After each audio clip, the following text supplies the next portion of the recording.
रहमतुल्लाहि व बरकातुहू। आज हम unit number 6 television versus newspapers, इस यूनिट की हम एक्सरसाइज को करेंगे। और इसमें जो पहला हमारा क्वेश्चन है वो है ग्लोसरी के हवाले से। ग्लोसरी में ये होता है कि हमें जो लफ्ज़ होता है उसकी स्पेलिंग भी याद करना होती है और साथ में उसकी जो मीनिंग है उनको भी देखना होता है, याद करना होता है। पहला वर्ड है ब्रॉडकास्ट। ब्रॉडकास्ट में होता है नशर करना, to transmit a programme on television और रेडियो। कवरेज, कवरेज का मीनिंग है इहाता करना, the action of covering something for the press.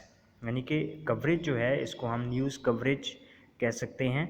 यानी कि जो किसी चीज़ का इहाता करना या किसी चीज़ को जो है वो कैमरा के ज़रिए जाकर उसको लाइव दिखाना, उसको उसके बारे में बात करना, तो उसको हम जो है वो कवरेज के मीनिंग में लेते हैं। लेकिन वैसे ओवरऑल इसका मीनिंग होता है इहाता करना। डिस्टिंक्ट का मीनिंग है नुमायाँ, मार्क्ड। इंटरटेनमेंट का मीनिंग है परफॉर्मेंसेस दैट पीपल एंजॉय, यानी कि इंटरटेनमेंट तफरी वो परफॉर्मेंसेस जो कि लोग एंजॉय करते हैं। लेजर का मीनिंग होता है फुर्सत का वक़्त, फरागत, the state of having time at one's own disposal. Luxury का मीनिंग है डिलाइट, लग्जरी अयाशी या सहूलत, और इसको हम डिलाइट बोलते हैं। ओमिट का मीनिंग है किसी चीज़ को खारिज करना, लीव समबडी और समथिंग आउट, किसी चीज़ को खारिज करना, किसी चीज़ को बाहर निकालना। प्रोफिशेंट का मीनिंग है माहिर होना, वेरी स्किलफुल एट समथिंग, किसी चीज़ में माहिर होना, उसको प्रोफिशेंट कहते हैं। और स्किप का मीनिंग है छोड़ देना, not do something but to do the next thing instead, यानी कि एक चीज़ को छोड़ देना बल्कि वो चीज़ करने के बजाय किसी और चीज़ को करना शुरू कर देना, तो उसको हम कहते हैं स्किप करना। उसके बाद नेक्स्ट जो वोकेबुलरी में है, give the meaning of each word as used in the lesson. जिस तरह से ये लेसन में लफ्ज़ यूज़ किए गए हैं उसी तरह से इनके मीनिंग आपने देने हैं। पहला वर्ड है प्राइमरीली। प्राइमरीली का मीनिंग है इब्तदाई तौर पर, और इसका बेसिकली, फर्स्टली या ओरिजिनली इसके सिनोनिम के तौर पर लिए जा सकते हैं। डिस्टिंक्ट का मीनिंग है नुमायाँ, क्लियर, प्रोमिनेंट, नोटिसेबल। और एस्पेक्ट्स का मीनिंग है पहलू जात, यानी कि व्यू पॉइंट्स, सेक्शंस, साइड्स। उसके बाद है लेजर। लेजर का मीनिंग है फरागत, यानी कि free time, spare time.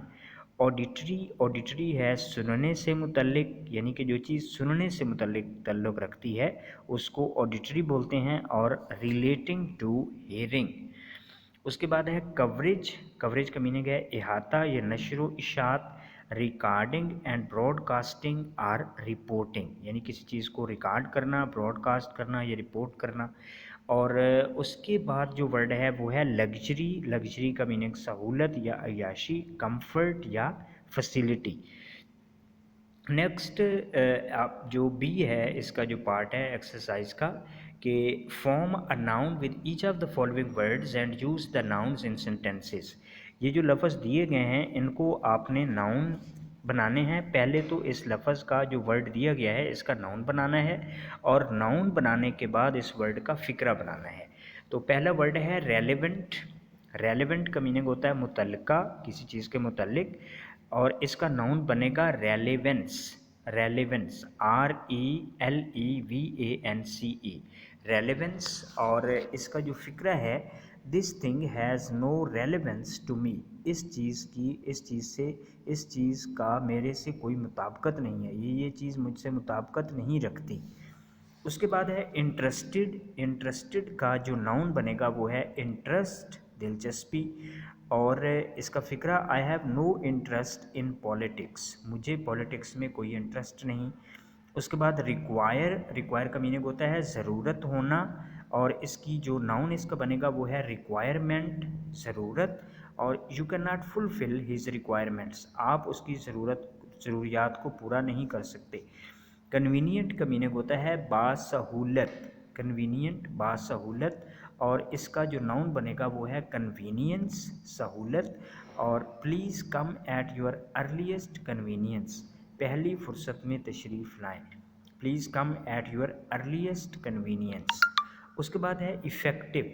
Effective का मीनिंग है मौसर, यानी कि इसका जो मीनिंग है मौसर है, और इसका जो नाउन बनेगा वो है इफ़ेक्टिवनेस, असर पजीरी। The question of its effectiveness came under discussion. उसकी असर पजीरी का सवाल बहस ज़ेर बहस आया। तो इफ़ेक्टिवनेस इसका जो है वो नाउन बनेगा, और इसका जो फ़िक्रा है the question of its effectiveness came under discussion. उसके बाद नेक्स्ट जो है वो है रीडिंग कम्प्रीहेंशन। ठीक है जी। रीडिंग कम्प्रीहेंशन जो है इसको अगर हम देखें तो इसमें analysis of pattern of text question, text organisation, choose the correct option. इसमें आपने जो है वो सही ऑप्शन जो है उसको करेक्ट सिलेक्ट करना है कि सही ऑप्शन कौन सा है। In paragraph 1 the topic sentence is supported through. पहली जो पैराग्राफ 1 है उसमें जो टॉपिक सेंटेंस है वो सपोर्ट किया गया है थ्रू फैक्ट्स। इसका जो ऑप्शन है फैक्ट्स जो है वो इसका ऑप्शन ठीक है। उसके बाद paragraph number 2 shows that watching news on television is more convenient than reading newspaper. इसका जो ऑप्शन सी है वो ठीक है कि जो मोर कन्वीनियंट होता है वो न्यूज़पेपर की निस्बत, जो टेलीविज़न पर ख़बरें पढ़ना देखना है वो टेलीविज़न की निस्बत ज़्यादा कन्वीनियंट होता है। तो इसका ऑप्शन नंबर सी है। उसके बाद जो है नेक्स्ट ऑप्शन नंबर 3 में चलते हैं। The key idea of paragraph 4। जो पैराग्राफ 4 है उसका जो की आइडिया है वो क्या है। इसमें जो ऑप्शन है ना, paragraph number 2 shows that watching news on television is not as convenient. ठीक है, पैराग्राफ नंबर 2 का ऑप्शन सॉरी सी बताया गया जो कि गलत है। इसका ऑप्शन जो है वो है ए ऑप्शन है कि यानी कि वो इतना आसान नहीं है, नॉट एज़ कन्वीनियंट। जैसा कि चैप्टर में बताया गया है कि वहाँ पर मास्टरी ऑफ लैंग्वेज जो है उसको भी देखा जाता है और बाकी सारी चीज़ों को भी। तो पैराग्राफ नंबर 2 जो है उसमें हमें ये बताया गया है that watching news on television is not as convenient, option A है इसका। उसके बाद 3 the key idea of paragraph 4। जो पैराग्राफ 4 है उसका जो बेसिक आइडिया है वो क्या है कि reading newspaper is more convenient than watching television, ये है। उसके बाद है watching television and reading newspaper are equally convenient, दोनों जो है वो बराबर के आसान हैं। और सी है कि television viewing is more convenient than reading newspaper. ये जो ऑप्शन है जिसकी बात मैं दूसरे में कर रहा था, तो ये ऑप्शन जो है ये सी है इसमें कि जो टेलीविज़न देखना है वो न्यूज़पेपर पढ़ने की निस्बत ज़्यादा आसान है। तो ये पैराग्राफ नंबर 4 का की आइडिया है। उसके बाद है paragraph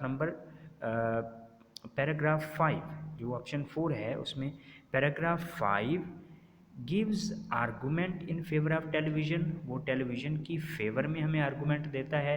number B gives arguments in favour of newspapers, newspaper की फेवर में हमें वो आर्गूमेंट्स देता है। Shows both mediums are equally advantageous, हमें ये दिखाता है कि दोनों जो ज़राए हैं वो बराबर के फ़ायदा मंद हैं। तो इसका जो ऑप्शन है वो है बी कि gives argument in favour of newspaper, newspaper की फेवर में हमें आर्गूमेंट देता है। तो इसका जो बी ऑप्शन है वो ठीक है। ठीक है जी। उसके बाद ऑप्शन नंबर 5 कि television news is like having a fast food meal whereas reading newspapers is like having a 10 course dinner. This sentence is an example of.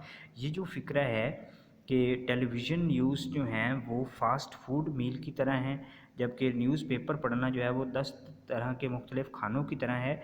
तो ये कौन सी मिसाल है, इसमें मेटाफर है या ये सिमिली है या पर्सनिफिकेशन है।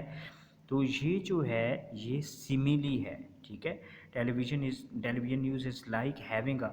और मैं इसमें ये बता दूं कि जहाँ पर लाइक या एज़ का लफ्ज़ इस्तेमाल होता है, अब ये इसमें ये देखें लाइक का लफ्ज़ इस्तेमाल हुआ है, तो जो लाइक और एज़ का लफ्ज़ इस्तेमाल होता है वो हमेशा सिमिली में होता है। तो ये ऑप्शन जो है आपका बी है और इसमें सिमिली आ जाएगा। उसके बाद है paragraph number 6 concludes that, paragraph 6 जो है वो इस उसका नतीजा ये निकलता है कि we should use both mediums of information, हमें दोनों जो ज़राए हैं मालूमात के उनको इस्तेमाल करना चाहिए।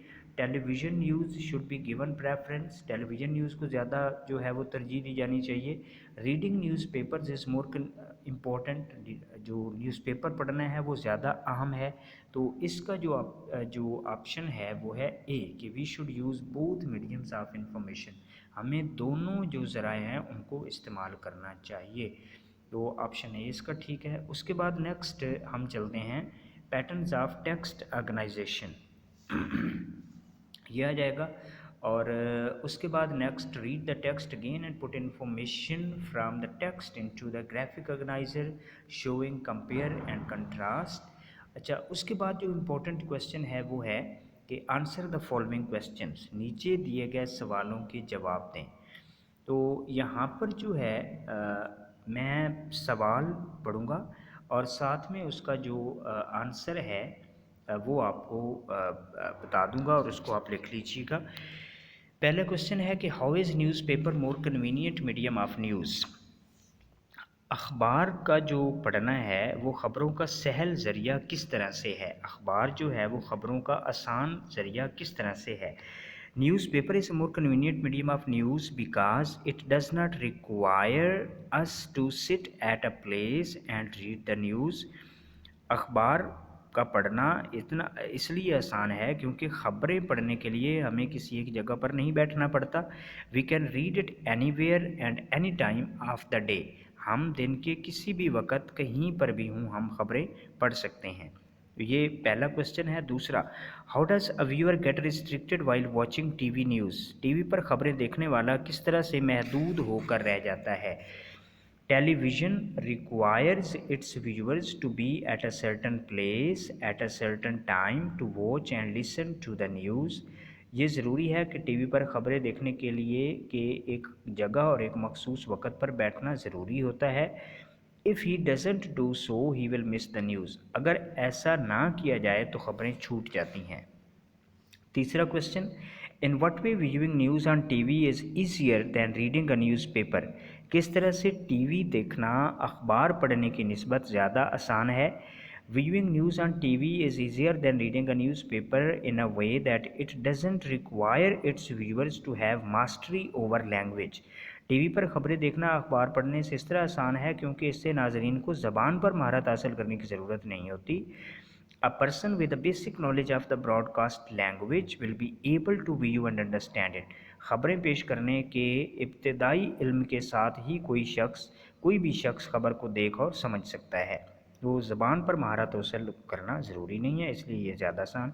उसके बाद है how do newspaper give us in depth coverage. Question number 4 जो है उसमें ये कहा जा रहा है कि किस तरह से जो न्यूज़पेपर हैं वो हमें इन डेप्थ कवरेज देते हैं, गहराई से जो है वो चीज़ों का अहाता करते हैं। Newspaper give us in depth coverage, अखबारात हमें जामिया ख़बरें देते हैं। Editorials and column writer give us their expert opinion and analysis that we can digest them easily while reading. इदारिये और माहिर कॉलम निगार अपनी राय पेश करते हैं जिससे ख़बर पढ़ते हुए उन्हें समझना आसान हो जाता है। उसके बाद है क्वेश्चन नंबर 5। क्वेश्चन नंबर 5 में ये बोला गया है कि why do some people read more than one newspapers. लोग एक से ज़्यादा अखबार क्यों पढ़ते हैं। Newspaper, some people opt to read more than one newspaper a day in order to get different viewpoints of the story and to check its validity. कुछ लोग दिन में एक से ज़्यादा अखबारात पढ़ना पसंद करते हैं ताकि किसी खबर की सच्चाई जान सकें और उस पर दी गई मुख्तलिफ आरा हासिल कर सकें। उसके बाद है how can reader give feedback to the newspaper articles. अखबार में छपने वाले किसी मजमून के बारे में कारी किस तरह अपनी राय दे सकते हैं, यानी जो पढ़ने वाला है वो किस तरह से राय दे सकता है। तो फोरम पेजेस जो हैं उन पर लिखकर वो अपनी राय दे सकता है। तो इसका आंसर है कि newspaper give us an important facility to the reader. Newspaper give an important facility to the readers. अखबारात क़ारीन को एक अहम सहूलत देते हैं। The readers can give feedback to the articles by writing to the forum pages. कारी forum सफ़हात पर लिखकर किसी मजमून के बारे में अपनी राय का इजहार कर सकते हैं। आखिरी जो क्वेश्चन है 7 कि which medium do you prefer for news and why, आप किस ज़रिए को तरजीह देते हैं और क्यों। I prefer newspapers because they are convenient. I can read them anywhere and any time of the day. मैं अखबारात को तरजीह देता हूँ क्योंकि वो एक सहल ज़रिया हैं, दिन के किसी भी वक्त और कहीं भी मैं उन्हें पढ़ सकता हूँ। ये हैं जी आपके क्वेश्चन आंसर। उसके बाद जो है पोर्शन वो है ग्रामर का पोर्शन। अब इसको हम डिस्कस करेंगे। इसमें पहला जो है वो है put appropriate modal verbs into the gaps. जो खाली जगह दी गई हैं वहाँ पर आपने मॉडल वर्ब्स लगाने हैं। मॉडल वर्ब्स जो हैं वो must, could, should, need, ought to, ये वाले जो हैं ये मॉडल वर्ब्स होते हैं जो कि आपके दिल की बात, आप अगर अपने दिल की बात का इजहार करना चाह रहे हैं, अपनी ख्वाहिश का इजहार करना चाह रहे हैं तो आप मॉडल वर्ब्स का इस्तेमाल करके उसको करते हैं। तो पहला जो फ़िक्रा है कि we dash to borrow umbrellas so we didn't get wet. We had to borrow umbrellas, हमें अम्ब्रेलाज यानी कि छतरियाँ बारो करना पड़ेंगी। So we didn't get wet, हमने छतरियाँ बारो की इसलिए हम जो है वो वेट नहीं हुए, हम गीले नहीं हुए। तो यहाँ पर आएगा हैड, पहली जो ऑप्शन है उसमें पहली ऑप्शन में जो है वो ब्लैंक में हैड आएगा, ठीक है। दूसरा, I was so far from the stage, मैं स्टेज से इतना दूर था that I dash see very well, that I could not see very well, कि मैं अच्छे तरीके से देख नहीं सकता था। तो यहाँ पर आएगा कुड नॉट, दूसरे में कुड नॉट आ जाएगा।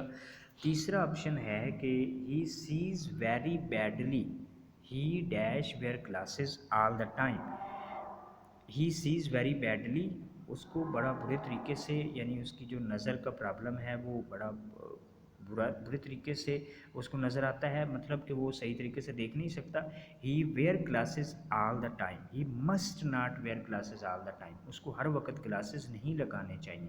तो यहाँ पर मस्ट नॉट आ जाएगा। उसके बाद है पाँचवा कि ही सीज़ वेरी बैडली, तीसरा जो है तीसरे में शुड आएगा, ही seize very badly he should where glasses all the time, क्योंकि उसको नज़र ठीक नहीं आता तो इसलिए उसको ग्लासेस पहनने चाहिए। तो यहाँ पर शुड आएगा। उसके बाद you drive fast there is a speed limit here, आपको ड्राइव फास्ट, अब मतलब आपको आहिस्ता चलाना चाहिए। You must not drive fast, आपको तेज़ नहीं चलाना चाहिए, यहाँ पर मस्ट नॉट आ जाएगा। उसके बाद है पांचवा कि we need not drive fast we have plenty of time, हमें तेज़ चलाने की ज़रूरत नहीं है, हमारे पास काफ़ी वक्त है। तो यहाँ पर जो है वो आ जाएगा नीड नॉट। मैं दोबारा से बता देता हूँ, पहली जो ब्लैंक है उसमें हैड आएगा, दूसरी में कुड नॉट आएगा, तीसरी में शुड आएगा, चौथी ब्लैंक में मस्ट नॉट आएगा और पांचवी में नीड नॉट आएगा, नीड नॉट। उसके बाद है active passive voice. Put in the correct form of the verb to complete the following sentences in passive voice. ये जो नीचे दिए गए हैं ये इनमें आपने जो सही फॉर्म ऑफ वर्ब है वो लगानी है पैसिव वॉइस बनाने के लिए। A letter by Essen, a letter is being written by Essen to write present continuous, इसको आपने लिखना है प्रेजेंट कंटिन्यूस में। तो यहाँ पर आ जाएगा is being written, a letter is being written by Essen, Essen की तरफ से ख़त लिखा जा रहा है।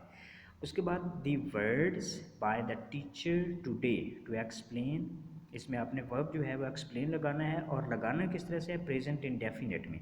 तो प्रेजेंट इंडेफिनिट में इसका आ जाएगा are explain, the words are explained by the teacher today. यहाँ पर आर एक्सप्लेन्ड आ जाएगा क्योंकि हमने देखना है प्रेजेंट इंडेफिनिट को, अपनी मर्ज़ी से तो हम कोई भी इसका पैसिव वॉइस बना सकते हैं ना, लेकिन हमने चूँकि उसने महदूद हमें कर दिया कि प्रेजेंट इंडेफिनिट में ही इसको पैसिव वॉइस बनाएं, तो यहाँ पर आ जाएगा आर। आर क्यों लगा है? क्योंकि वर्ड्स हैं, ज़्यादा सारे हैं, जमा है, और यहाँ पर आगे जो है वो थर्ड फॉर्म एक्सप्लेन जो है उसकी थर्ड फॉर्म एक्सप्लेन्ड आ जाएगी, आर एक्सप्लेन्ड। उसके बाद तीसरा है this road dash because of snow, already, to close, और इसको आपने प्रेजेंट इंडेफिनिट में, और जो वर्ड आपकी हेल्प के लिए हैं वो ऑलरेडी और टू क्लोज हैं, तो इसमें आ जाएगा is already closed. This road is already closed because of snow, ये रास्ता स्नो की वजह से पहले ही बंद है, तो यहाँ पर भी प्रेजेंट इंडेफिनिट टेंस हमने लगाना है। उसके बाद the dishes by my brother, the dishes are not being washed by my brother, किसको? क्योंकि हमने प्रेजेंट कंटिन्यूस में लगाना है, तो यहाँ पर आ जाएगा द डिशेज, उसके बाद आर, उसके बाद not being washed by my brother. उसके बाद है next 5, I by the principal, इसको आपने प्रेजेंट इंडेफिनिट में लगाना है, और जो वर्ड है वो है कॉल्ड, और ये नेगेटिव है तो हम करेंगे I am not called by the principal, I am not called by the principal, मुझे प्रिंसिपल की तरफ से नहीं बुलाया जा रहा, ठीक है जी। उसके बाद है next I am not called by the principal, मैं प्रिंसिपल की तरफ से नहीं बुलाया जाता, तो यहाँ पर जो है वो एम नॉट कॉल्ड आ जाएगा। अच्छा, नेक्स्ट जो हमारे पास एक्सरसाइज है वो है दी फर्स्ट कंडीशनल की। अच्छा, यहाँ पर एक चीज़ बताता चलूँ कि शर्तिया जुमले जो है ना उनकी ज़ीरो कंडीशनल होते हैं, फर्स्ट कंडीशनल, सेकंड कंडीशनल और थर्ड कंडीशनल, ये 4 तरह के होते हैं। यहाँ पर हम बात करेंगे फर्स्ट कंडीशनल की। The first conditional sentences are used to speculate about possible situations that can really happen at present or in future. ये फ़िक्रे किसी ऐसी शर्त के लिए इस्तेमाल होते हैं जिनको हम मुमकिन ख्याल करते हैं, यानी शर्त पूरी करने की सूरत में। अब ये जो है ये इसकी डेफिनेशन है, ठीक है। वो कह रहा है कि ये फ़िक्रे किसी ऐसी शर्त के लिए इस्तेमाल होते हैं जिनको हम मुमकिन ख्याल करते हैं, स्पेकुलेट करते हैं, यानी शर्त पूरी करने की सूरत में उसका बदला मिलने की कभी उम्मीद होती है।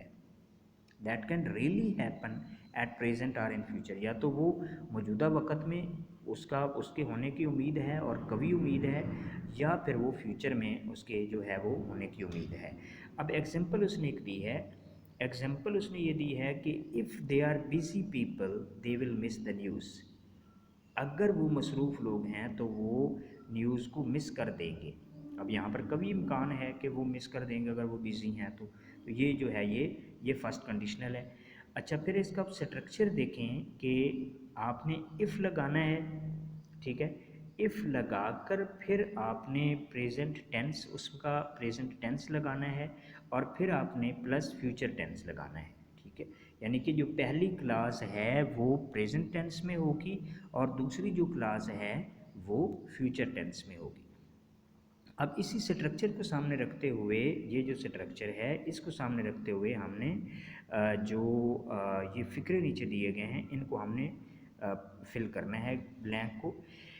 If you dash back late I be angry, if you get back late I shall be angry, अगर आप लेट हुए तो मैं नाराज़ हूँगा। तो यहाँ पर पहली जो है उसमें गेट आएगा और दूसरी जो ब्लैंक है उसमें आ जाएगा शैल, आई शैल बी एंग्री। ये जो हमारा पहला जो है इसका ये होगा, पहली में गेट आ जाएगा और दूसरी में यहाँ पर जो बी है बी के साथ हम शैल लगाएंगे, शैल बी हो जाएगा। उसके बाद if we dash wait here we be late, if we wait here we shall be late, अगर हम यहाँ पर इंतज़ार हमने किया तो हम लेट हो जाएंगे। तो यहाँ पर इफ़ वी वेट हेयर, यहाँ पर वेट का वेट आएगा और उसके बाद दूसरी जो क्लास है उसमें हम क्या लगा देंगे, शेल, और साथ बी लगा हुआ है वो लगा देंगे। उसके बाद तीसरा, if we dash go on the holiday this summer we go to Ziarat, अगर हम इस समर हॉलीडे यानी कहीं गए तो हम ज़ियारत जाएंगे हॉलीडे में। तो if we go on holiday this summer, यहाँ पर गो का गो आ जाएगा और next we we shall go to Ziarat, तो यहाँ पर जो है वो गो के साथ शुरू में शैल लगा देंगे, तो ये पहली क्लास प्रेजेंट इंडेफिनिट में हो जाएगी, दूसरी फ्यूचर इंडेफिनिट में। उसके बाद चौथा जो ऑप्शन है कि इफ़ दी वेदर, ये वाला, if the weather not improve we not have a picnic, if the weather does not improve we shall not have a picnic. यहाँ पर चूंकि नेगेटिव है तो प्रेजेंट इंडेफिनिट का नेगेटिव बनाने के लिए डज नॉट लगाते हैं, तो if the weather do not लगाते हैं या डज नॉट लगाते हैं, यहाँ पर डज नॉट लगेगा। If the weather does not improve we shall not have a picnic, अगर वेदर इम्प्रूव नहीं होगा तो हम पिकनिक पर नहीं जाएंगे। उसके बाद है 5, they will go to the party, यहाँ पर they will go to the party if they are invited, यहाँ पर पहली क्लास आप फ्यूचर इंडेफिनिट में करेंगे और दूसरी में आप जो है वो बी जो है, बी का इज़ एम आर भी हो सकता है, वाज वर भी हो सकता है, लेकिन चूंकि हमने प्रेजेंट इंडेफिनिट लगाना है तो इसकी जगह हम आर लगा देंगे। They will go to the party if they are invited, वो पार्टी जाएंगे, पार्टी में जाएंगे अगर उनको दावत दी जाती है। तो ये आपके जो हैं जी फर्स्ट कंडीशनल सेंटेंसेस हैं जिनको मैंने फिल कर दिया है, आप इसको इनको अपनी बुक पर आप फिल कर लें। नेक्स्ट जो हमारे पास है वो है साइलेंट लेटर्स। साइलेंट लेटर्स के हवाले से बात हो रही है। इसमें है कि in many English words you will come across some letters that are spelled but not pronounced. English में आपको बहुत सारे ऐसे मिलेंगे लफ्ज़ जहाँ पर आपने लिखे तो वो होते हैं लफ्ज़, लेकिन आप उनको प्रोनाउंस नहीं करते। Here is list of common silent letter combinations with silent letters. यहाँ पर उन्होंने बोला है जी कि हमने आपको बता दी हैं कि ये कम्बिनेशन है, और अगर इस तरह का कम्बिनेशन होगा तो आप जो फलां वाला लेटर है उसको आप नहीं बोलेंगे। मसलन बी साइलेंट जो है वो कहाँ कहाँ पर होगा। B is not pronounced when following M at the end of the word. अगर बी के बाद एम आ रहा है, यानी कि एम से एम आ रहा है और उसके बाद बी आ रहा है, तो बी साइलेंट हो जाएगा। जिस तरह से क्लाइम, क्रम, डम, कोम। अब इसमें आप जो है वो बी जो है उसको आप प्रोनाउंस नहीं करेंगे, बी इज़ नॉट प्रोनाउंस्ड। जब वो एम के बाद आए तो बी प्रोनाउंस नहीं होता। अच्छा, उसके बाद है silent G. G is often not pronounced when followed by an N. जब एन बाद में एन आ रहा हो और उससे पहले जी आ रहा हो तो जी को हम प्रोनाउंस नहीं करते। तो इसमें बोला जाएगा फॉरन, साइन और फेन। ये वाले जो लफ्ज़ हैं इसमें हम क्या करेंगे कि ये जो है हम जी जो है उसको प्रोनाउंस नहीं करेंगे, क्योंकि जी के बाद एन आ रहा है तो जी साइलेंट हो जाएगा। फॉरन, साइन और फेन।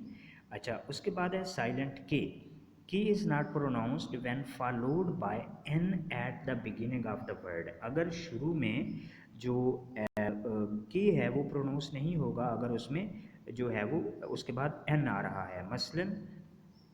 मसलन उसने बोला नाइफ, नी, नो, नोक, नॉलेज। अब हमने देखा कहीं पर भी हमने की को प्रोनाउंस नहीं किया क्योंकि के बाद एन आ रहा है। उसके बाद है silent S. S is not pronounced before L in the following words. नीचे जो लफ्ज़ दिए गए हैं इसमें हम जो एस है उसको प्रोनाउंस नहीं करेंगे, उसके बाद चूंकि एल आ रहा है तो एस साइलेंट हो जाएगा। आइलैंड, आयल, तो यहाँ पर एस साइलेंट है। उसके बाद है silent C. C is not pronounced in the ending muscle. अगर एस सी एल आ रहा है ना, S C L E end पर आ रहा है तो उसमें हम सी को प्रोनाउंस नहीं करते, जैसे मसल की मिसाल दी गई। उसके बाद है साइलेंट जी एच। जी एच जो है ये साइलेंट जो है वो कब होता है। मसलन जी H is not pronounced before T and eight the end of many words. बहुत सारे एंड पर जब जी एच आता है तब भी उसको प्रोनाउंस नहीं किया जाता, और जब ये टी से पहले आए तब भी। मसलन thought pronounce G H is not pronounce before T, T से पहले। Thought, throw, light, might. अब यहाँ पर देखें लाइट और माइट में टी आ रहा है एंड पर तो इसलिए जी एच प्रोनाउंस नहीं होगा। राइट, फ्लाइट और weigh. Silent L. L is often not pronounced before L, D, F, M, K. L, D, F, M, K ये वाले जो लफ्ज़ हैं इससे पहले L जो है वो प्रोनाउंस नहीं होता। मसलन काम, हाफ, डार्क, वॉक, वुड और शुड। अब यहाँ पर आप ये देखें कि L जो है वो साइलेंट है, यानी कि डी आ रहा है तब भी एल साइलेंट हो गया, एफ आ रहा है हाफ में तब भी एल साइलेंट हो गया, एम जो है काम, यहाँ पर जो है वो एम से पहले एल आ रहा है तब भी एल साइलेंट हो गया। इसी तरह से वॉक में के से पहले एल आ रहा है तब भी एल साइलेंट हो गया। ठीक है, तो एल से पहले अगर जो है वो इसी तरह से हो तो तब भी एल साइलेंट होता है। उसके बाद है silent T. T is not pronounced in these common words. इनमें हम जो है वो लफ्ज़ों में हम टी को प्रोनाउंस नहीं करते। मसलन फैशन, लिसन, ऑफन, थिसिल और विसिल, यहाँ पर भी हमने टी को प्रोनाउंस नहीं किया। उसके बाद silent D. D is not pronounced in the following common words, handkerchief और वेनेसडे, यहाँ पर भी हमने डी को साइलेंट किया। Silent H. H is not pronounced when following W. जब डब्ल्यू के बाद वो आ रहा है तब उसकी आवाज़ नहीं होगी। जैसे व्हाट, हम वहैट नहीं कहेंगे, वहन नहीं कहेंगे, हम वैन कहेंगे, वाई नहीं कहेंगे बल्कि वाई कहेंगे, वेयर और वेदर। यहाँ पर भी डब्ल्यू के बाद जो एच है वो साइलेंट है। अच्छा, उसके बाद जो हमारे पास है वो है साइलेंट एन। एन कब साइलेंट होगा? N is not pronounced following M at the end of the word. अगर उसके बाद जो है वो एम के बाद एन आ रहा है ना, तो वो जो एन है वो साइलेंट हो जाएगा। जैसे ऑटम और हेम, तो यहाँ पर एंड पर एन आ रहा है, उसके पहले उससे पहले एम आ रहा है, तो इसलिए जो है वो एन को नहीं बोला जाएगा। उसके बाद है silent W. Silent W. W is not pronounced at the beginning of the word followed by an R. अगर डब्ल्यू के बाद आर आ रहा है तो वो डब्ल्यू साइलेंट होगा। जैसे रैप, राइट, रोंग, यहाँ पर आर को तो बोला गया लेकिन डब्ल्यू साइलेंट है। अच्छा, साइलेंट ई जो है, E is not pronounced at the end of the words and usually makes the vowel long. Hope, drive, gave, write और साइट, यहाँ पर जो ई है ये नहीं प्रोनाउंस किया जाता। लफ्ज़ों के एंड पर चूँकि आ रहा है लेकिन ये प्रोनाउंस नहीं होगा। And usually makes the vowel, और इसने वोवल को लॉन्ग कर दिया, लंबा कर दिया। होप हमने लंबा कर दिया, ड्राइव हमने ड्रिव नहीं बोला, हमने बोला ड्राइव, तो ये वॉवल को लंबा कर देता है जो एंड पर ई आता है लेकिन ये प्रोनाउंस नहीं किया जाता। Silent H. H is not pronounced at the beginning of many words. शुरू में बहुत सारे जो अल्फाज हैं जिनके शुरू में एच आता है उनमें एच प्रोनाउंस नहीं होता। जैसे आवर, ऑनेस्ट, ऑनर, एयर, एब, तो इसको एच ई आर बी को एब बोला जाता है और एच जो है यहाँ पर अलिफ की आवाज़ देता है। मतलब ये है कि एच चूँकि उसकी आवाज़ ही साइलेंट होती है तो इसलिए ई आ रहा है तो ई साफ ज़रा अलिफ की आवाज़ देगा तो एब बोला जाएगा। H E I R, air बोला जाएगा और एयर का मीनिंग होता है वारिस। ठीक है, तो ये वाले लफ्ज़ बड़े इंपॉर्टेंट हैं। इसी तरह आवर, ऑनेस्ट। अच्छा, उसके बाद है silent P. P is not pronounced at the beginning of many words using the suffix P S Y C H and P N E U. अगर ये आ रहे हों तो वहाँ पर पी जो है वो प्रोनाउंस नहीं होता अगर ये वाले लफ्ज़ पी के बाद आ रहे हैं। जैसे साइकोलॉजी, अब यहाँ पर देखें हमने पी को साइलेंट कर दिया। इसी तरह नमूनिया, यहाँ पर भी पी को साइलेंट कर दिया। उसके बाद है साइलेंट डब्ल्यू। डब्ल्यू कब साइलेंट होगा? W is not pronounced with these three pronouns. इन तीन प्रोनाउंस के साथ जो है वो डब्ल्यू जो है वो प्रोनाउंस नहीं होता। मसलन हु, हुज, हूँ, ये जो हैं ये प्रोनाउंस हैं और इनमें क्या है कि एच आ रहा है और उससे पहले डब्ल्यू आ रहा है तो डब्ल्यू जो है वो साइलेंट होगा। तो ये हैं जी आपके इसमें साइलेंट वर्ड्स के हवाले से जो लफ्ज़ थे, जो चीज़ थी वो मैंने आपसे शेयर कर दी। उसके बाद है read paragraph 5 and find words that contain silent letters. आप थोड़ी सी आप प्रैक्टिस करें, पैराग्राफ 5 को पढ़ें और उसमें देखें कि कौन कौन से साइलेंट लेटर्स हैं। और फिर उन्होंने साइलेंट लेटर गेम जो है वो भी आपको एक दी है कि form groups, speak out words with silent letters. आप ग्रुप बनाएं और उसमें जो साइलेंट लेटर्स हैं, लफ्ज़ ऐसे बोलें जिनमें साइलेंट लेटर्स आएँ। Each group will alternately speak a word with silent letter. मसलन GH जो है ग्रुप GH में साइलेंट बोलेगा, and the first group to run out of words will lose the game. और जिसके पास जो ज़्यादा बोलेगा वो जीत जाएगा, जो थोड़े बोलेगा वो साफ ज़ाहिर है उसको लूज़ कर देगा। अच्छा, उसके बाद है ओरल कम्युनिकेशन स्किल्स। इसमें जो है उन्होंने कहा है कि people are influenced by what they see on television and in films. लोग जो टेलीविज़न पर देखते हैं, जो फिल्म देखते हैं, उससे बड़ा इन्फ्लुएंस्ड होते हैं। डू यू एग्री, क्या आप इससे इत्तफाक करते हैं? Do support your answer by giving relevant example. आप अपना एक इसमें जवाब लिखें और इससे आपकी क्रिएटिविटी बढ़ेगी। अगर आप इस तरह की चीज़ लिखते हैं तो आपकी इसमें जो क्रिएटिव एबिलिटी है वो बड़ी अच्छी वाज़ेह होकर सामने आएगी। Useful expressions to show agreement. यहाँ पर एक बहुत अच्छी चीज़ दी गई है कि अगर आपने किसी चीज़ से इत्तफाक करना है तो आप उसके लिए क्या क्या कह सकते हैं। मसलन आपके एक साथी है और आप एक वो बात कर रहे हैं, आप उससे इत्तफाक करते हैं उस बात में, तो आप क्या क्या कह सकते हैं? There are many reasons for this this discussion और दिस आर्गूमेंट। यानी आप ये कह सकते हैं कि there are many reasons for, उसके बाद आप अपनी बात आगे कर सकते हैं। एक तो ये है इत्तेफाक करने के लिए पहला एक्सप्रेशन कि there are many reasons for. दूसरा expression there is no doubt about it, इसमें इसके मुतल्लिक कोई शक नहीं है, आगे आप अपनी बात लिख दें। उसके बाद I simply must agree with that, ये भी इत्तेफाक के लिए इस्तेमाल होता है। I am of the same opinion as, यानी कि मेरी भी वही ओपिनियन है जैसा कि जो है दूसरे आदमी की है।